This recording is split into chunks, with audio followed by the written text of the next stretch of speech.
Dear student, Sahityam competition classes YouTube channel पर आपका स्वागत है। आइए देखते हैं 28 नवंबर को की हुई सुनवाई पर जो आर्डर है उसका डिटेल ये वेबसाइट से हाई कोर्ट का निकला है। ये सब केस नंबर आदि दिया गया है। Meena Kumari case, honourable justice S N Pathak, ये सभी वकील हैं। यहाँ से है detail heard the parties mister Rajiv Ranjan learned advocate general appearing for the respondents makes a fair submission that all the appointments have been made in consonance with the order and direction of the Honorable Supreme Court. However, he prays for time to file specific affidavit regarding queries made by this court on the previous date of hearing. इसका हिंदी अनुवाद आगे हम देखते हैं। सबसे पहले English में पढ़कर देख लेते हैं क्या है। On the other hand, Mr. Ajit Kumar, learned senior counsel appearing for the petitioner, submits that since several posts are still vacant and petitioners have scored more marks than the selected candidates, their candidature ought to have been considered by the respondents. Learned senior counsel further argues that even the cutoff marks has not been fixed as per the order and direction of the Honorable Supreme Court. It has also been argued that figures given by the respondent state regarding protected candidates are not in consonance with the order and direction of the Honorable Supreme Court, and as such same need rectification. It has been further argued that the appointments be made strictly in consonance with the order and direction of the Honorable Supreme Court, relying on the judgment rendered by the Honorable Apex Court dated 2/8/2022. Learned senior counsel submits that only in scheduled districts the appointments already made up to 2/8/2022 have been protected, and those appointments after 2/8/2022 cannot be said to be protected. Mr. Rajiv Nanda, learned senior counsel appearing for the petitioners, submits that since the petitioners have qualified and are possessing requisite qualification to be appointed as trained graduate teacher (TGT), and also in view of the fact that the matter has been kept pending for long years since 2016-17, they have become overage. Their candidature should be considered as many vacancies are still available which have been surrendered by the state without any specific direction of the Honorable Supreme Court or by this court.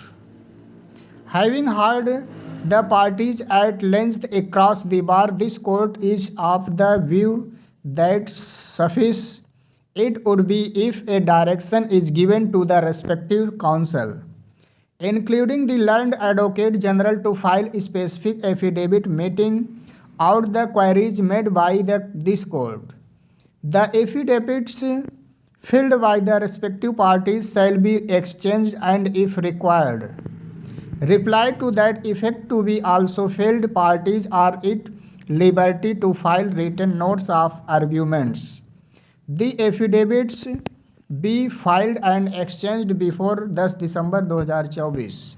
Let all these cases be listed on 17 December 2024 under the heading for final disposal. यसियन पाठक।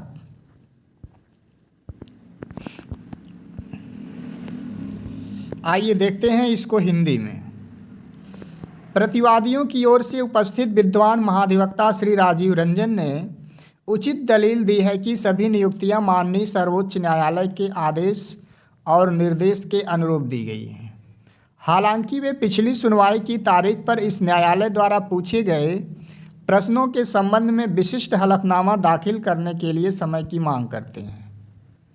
दूसरी ओर याचिकाकर्ताओं की ओर से उपस्थित विद्वान वरिष्ठ वकील श्री अजीत कुमार ने कहा कि चूंकि कई पद अभी भी रिक्त हैं और याचिकाकर्ताओं ने चयनित उम्मीदवारों की तुलना में अधिक अंक प्राप्त किए हैं, इसलिए प्रतिवादियों द्वारा उनकी उम्मीदवारी पर विचार किया जाना चाहिए था। विद्वान वरिष्ठ वकील ने आगे तर्क दिया कि माननीय सर्वोच्च न्यायालय के आदेश और निर्देश के अनुसार कट ऑफ अंक भी तय नहीं किए गए हैं। यह भी तर्क दिया गया है कि संरक्षित उम्मीदवारों के संबंध में प्रतिवादी राज्य द्वारा दिए गए आंकड़े माननीय सर्वोच्च न्यायालय के आदेश और निर्देश के अनुरूप नहीं है और ऐसे में उन्हें सुधारने की आवश्यकता है। आगे तर्क दिया गया है कि नियुक्तियां माननीय सर्वोच्च न्यायालय के आदेश और निर्देश के अनुरूप ही की जानी चाहिए। माननीय सर्वोच्च न्यायालय द्वारा दिनांक 2/8/2022 को दिए गए निर्णय पर भरोसा करते हुए विद्वान वरिष्ठ वकील ने प्रस्तुत किया कि केवल अनुसूचित जिलों में पहले से ही की गई नियुक्तियां 2/8/2022 तक की नियुक्तियों को संरक्षित माना गया है। 2/8/2022 के बाद की नियुक्तियों को संरक्षित नहीं कहा जा सकता। और आगे कहते हैं, महत्वपूर्ण बिंदु है कि याचिकाकर्ताओं की ओर से उपस्थित विद्वान वरिष्ठ वकील श्री राजीव नंदा ने प्रस्तुत किया कि चूंकि याचिकाकर्ता प्रशिक्षित स्नातक शिक्षक टीजीटी के रूप में नियुक्त होने के लिए योग्य हैं और अपेक्षित योग्यता रखते हैं तथा इस तथ्य को ध्यान में रखते हुए कि मामला 2016-17 से लंबे समय तक लंबित रहा है, वे अधिक आयु के हो गए हैं, उनकी उम्मीदवारी पर विचार किया जाना चाहिए क्योंकि अभी भी कई रिक्तियां उपलब्ध हैं जिन्हें राज्य द्वारा माननीय सर्वोच्च न्यायालय या इस न्यायालय के किसी विशेष निर्देश के बिना ही सरेंडर कर दिया गया है। बार के सभी पक्षों को विस्तार से सुनने के बाद इस न्यायालय का मानना है कि यदि विद्वान महाधिवक्ता सहित संबंधित वकीलों को इस न्यायालय द्वारा पूछे गए प्रश्नों का उत्तर देने वाला विशिष्ट हलफनामा दाखिल करने का निर्देश दिया जाए तो यह पर्याप्त होगा। संबंधित पक्षों द्वारा दाखिल हलफनामों का आदान प्रदान किया जाएगा और यदि आवश्यक हो तो उस आशय का उत्तर भी दाखिल किया जाएगा। पक्षकारों को तर्कों के लिखित नोट दाखिल करने की स्वतंत्रता है। हलफनामे 10 दिसंबर 2024 से पहले दाखिल और आदान प्रदान किए जाने चाहिए। इन सभी मामलों को दिनांक 17 दिसंबर 2024 को अंतिम निपटान हेतु शीर्षक के अंतर सूचीबद्ध किया जाए। वीडियो को देखने के लिए धन्यवाद।